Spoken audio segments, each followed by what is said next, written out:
Hari ini kita bicara soal kreativitas. Jadi kalau bicara kreativitas saat ini memang tepat. Sekolah-sekolah formal kita tidak mengajarkan lagi kreativitas, namun lebih condong ke materialisme kan begitu. Jadi kalau anak-anak kita sekolah baik SD, SMP, SMA bahkan perguruan tinggi, nomor siji sing ditekoni ranking piro. Lulus bahasa Inggris, lulus matematika, nek bijine di bawah 5, ora lulus meskipun kowe pinter menari, pinter olahraga, pinter pidato, mengolah bahasa, pinter gawe tulisan, cerpen. Ini nek matematikane 5 atau di bawah itu tidak lulus. Jadi seakan-akan hidup itu hanya satu arah. Akibatnya apa? Kreativitas menjadi mandul. Apa meneh kalau sistem multiple choice ya, milihane A, B, C, D, ngitung benik kuwi. Jadi anakku pernah kelingan aku masuk SD, ada soal gambarnya seorang polisi menuntun seorang nenek diseberangkan jalan. Pertanyaannya, coba dikomentari gambar tersebut.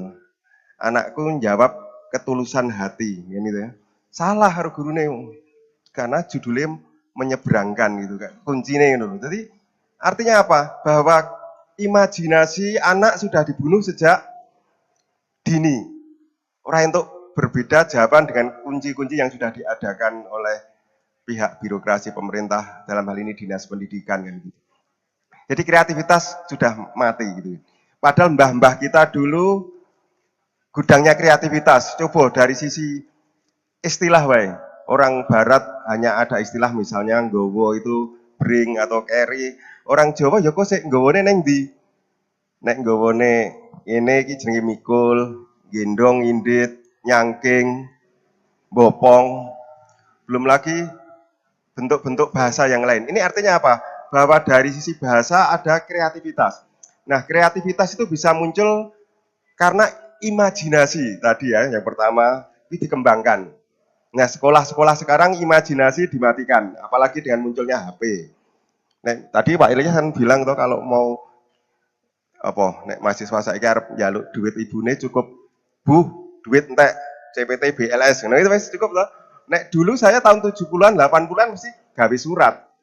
Karena durung ono SMS, durung ono ya wis ono telepon tapi sing mahal dan omahku ora ono telepone memang. Ya kudu nganggo surat karena aku kuliah ning Jogja, ibu ono ning Klaten. Mesti yang nganggo sembah sungkem ibu ing Klaten ingkang kawula hormati, sepindah kawula, kan nganggo kata-kata to mesti. Jadi ada kreativitas untuk menyusun kata. Itu karena keadaan, karena ada unsur-unsur penghormatan spiritualitas juga gitu. Imajinasi ngabarke kemudian terus inti kalimatnya mohon apa kiriman terus minta doa kemudian dia mendoakan. Jadi sepanjang surat itu tidak hanya seperti SMS gitu. Itu kreativitas. Mbah-mbah kita dulu juga kreativitas muncul karena nilai spiritualisme kan gitu kan. Coba misalnya Borobudur itu nek saiki apa sing dipentingke membangun infrastruktur mall, industri sing sifatnya material-material begitu.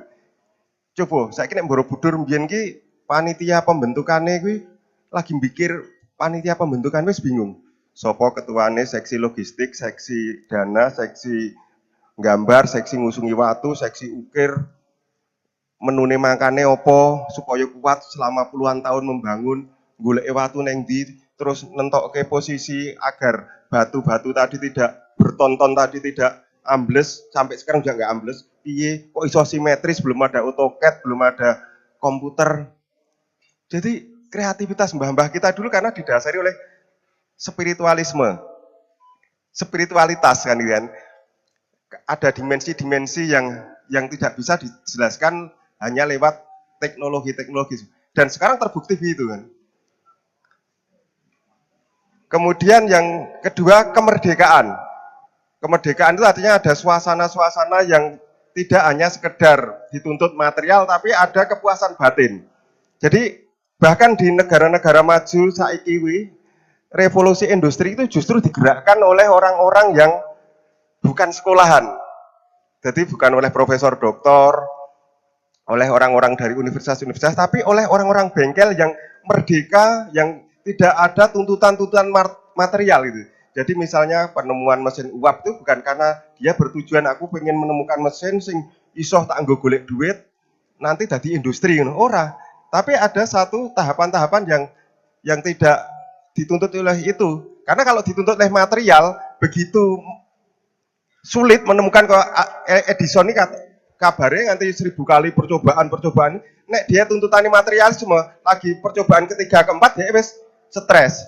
Ora sudah melanjutkan. Sampai akhirnya ketemu lampu LED seperti ini. Tadinya itu perjalanan yang sangat panjang. Nah, istiqomah kan gitu kan.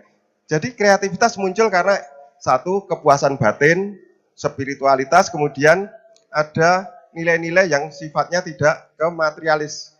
Nah, kembali ke ajaran sekolah tadi, saya baru saja tadi berbincang di belakang dengan Mbah Nun misalnya. Nek anak-anak kita ditanyain apa bangunan yang terindah di dunia ini, mesti jawabnya Taj Mahal, kemudian Menara Eiffel, apa meneh, Istana Buckingham.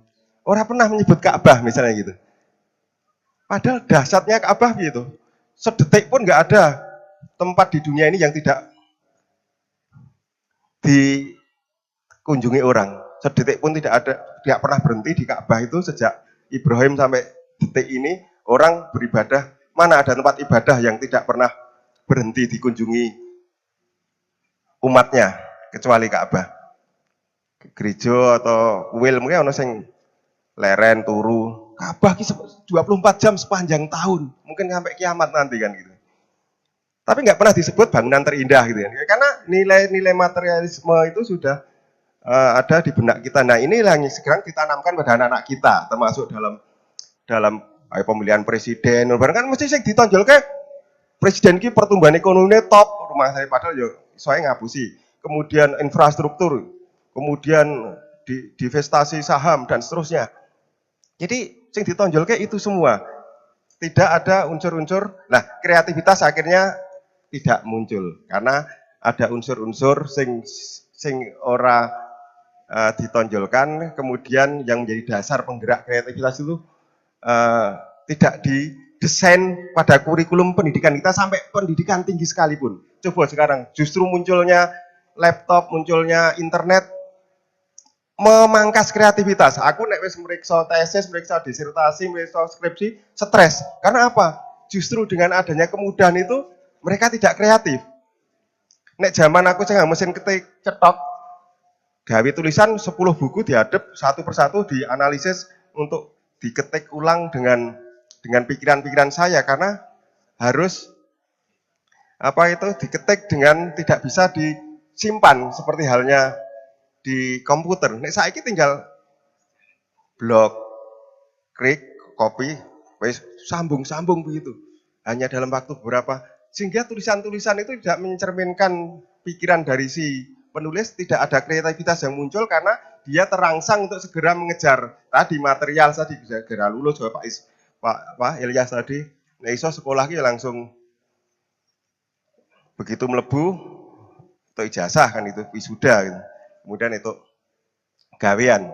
Nah, itu yang terjadi seperti itu. Jadi kreativitas bisa muncul kalau satu digerakkan oleh kehangatan dalam kalbu, kehangatan kepuasan batin, kemudian nilai-nilai spiritualitas. Nah, ma'iyah ini menurut saya adalah salah satu wujud dari kreativitas yang muncul dari spiritualitas tadi. Opono saiki pengajian atau disebut pengajian ya, tidak digerakkan oleh iklan, oleh apa meneh baliho, oleh apa meneh pengumuman-pengumuman yang sifatnya